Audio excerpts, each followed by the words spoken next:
A big move is coming to the stock market. So, how exactly can we get prepared? Because if we do or don't pass on the 50 DMA tomorrow, that is going to be very important because right now, this is roughly where we are on the Bitcoin versus S&P pattern. It means we should be getting rejected right here. We've been tracking the pattern so far.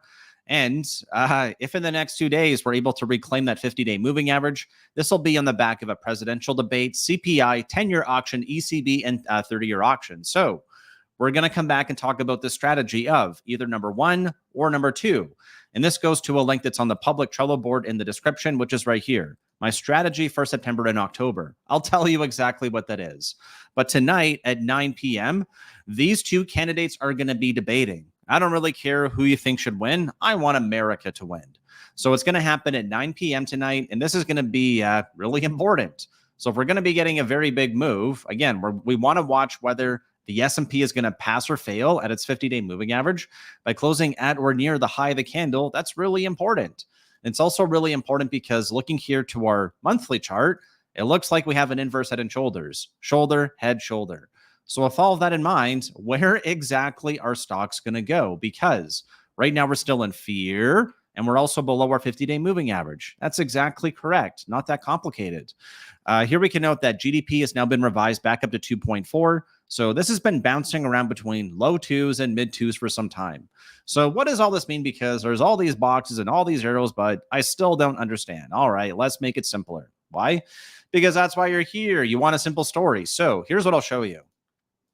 We now got 2 consecutive daily candle closes below our 50-day moving average, which is just the blue line. So we have upper wicks here, which means a sell-off was coming, lower highs. We get 2 candle closes below. Then we had an inside bar yesterday, and we broke that inside bar bullish today and closed above it. What this basically means is that we're building up pressure. If we're going to release it, we should be getting over that 50-day moving average and not looking back. There should just be a snapback. That's what should happen. Go below the 50-day moving average, snap back, baby. Or is this a part of the move where we're starting to get a little bit tired and we're not going to spend a lot of days above the 50? We're going to go sideways to down, which is what everyone's really worried about right now.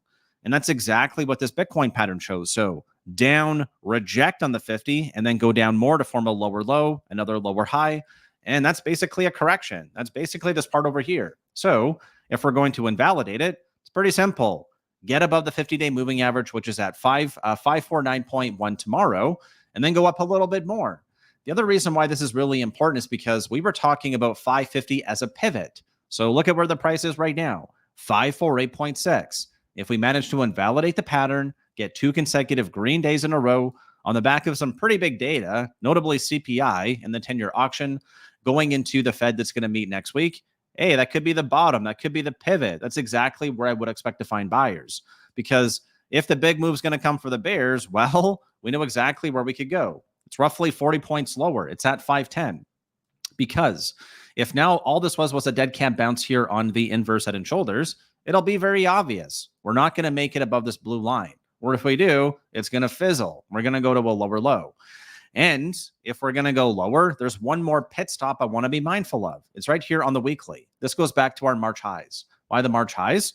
Well, because on the NASDAQ, this is exactly where we bounced. So if we now delete the yellow box so it's a little bit easier to see, what used to be resistance is now acting as support.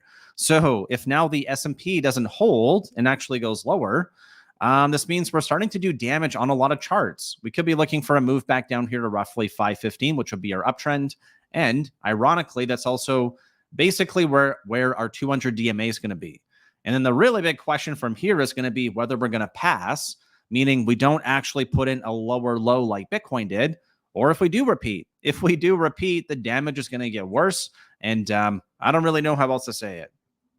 So at a very high level, that's pretty much it that we're looking for today. We're looking for Bitcoin. We're watching to see what the reaction is. So if we're going to trump the pattern, using that word intentionally, hey, it should happen like right away.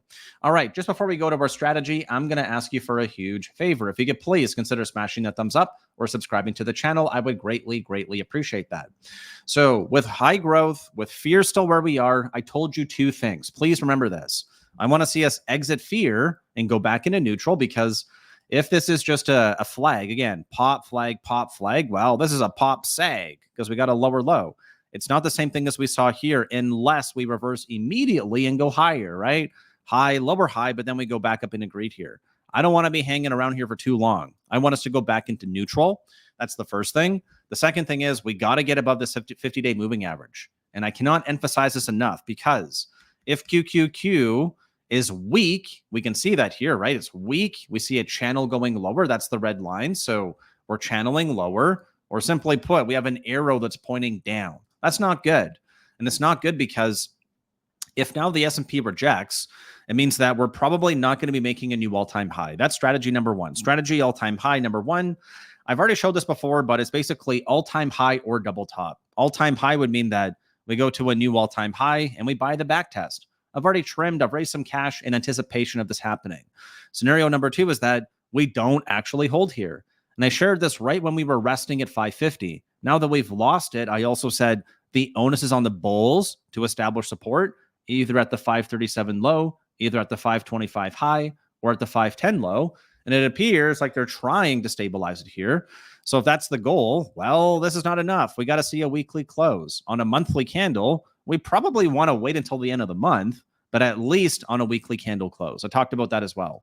So if we don't, we have to be prepared to buy on the monthly higher low as low as 511. So if right now you're like, oh yeah, coast is clear, everything's going up, I'm like, actually, we're right on resistance. If this is going to act as support, we should get over it. We should form some kind of back test either here or here and then go higher. Hey, this part right here is a lot less stressful than this part right here where we go sideways, start going up, back test.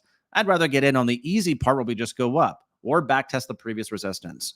I hope I'm making this really clear because I'm trying to make shorter videos so that things don't really get confused. I think that's really where people are at right now. So let's show you two more quick charts because that's all that really matters. I emphasize these two key lows right here, which would form some kind of inverse head and shoulders. What would that look like here on the chart? Shoulder, head, shoulder. So if this is bullish, this is what I would expect to see. Some kind of retracement that would match the right shoulder. And then we got to go to a new all-time high and back test. If that does not happen, I am going to be prepared to wait potentially all the way until the end of the month and a buy potentially as low as 511. All right. So a few more very quick things we want to look at are just going to be the VIX and the dollar because the VIX is, the dollar's now unsure what it wants to do, right? We got a death cross here. There's a W in the making, but it's still a dead cat bounce. If you look at a higher time frame, this is looking confusing to me. So I'm just going to zoom out one more time. And if in doubt, zoom out. Here we note that on a monthly chart, and again, we're getting a presidential debate, so the dollar and volatility are likely going to move. Right now, we note that if we hide everything, we're back testing the 50 monthly moving average. Still looks like a cup and handle, could still rocket ship higher. That's not what we want to see. And please remember, the VIX also moving is going to be really important. We're up by 27% on the month, but as of right now, we are not repeating what we saw in the last big bouts of volatility. So with that said, thank you for tuning in. Watch the video on the left or come hang out with me at 9:15 a.m. tomorrow. Thanks so much.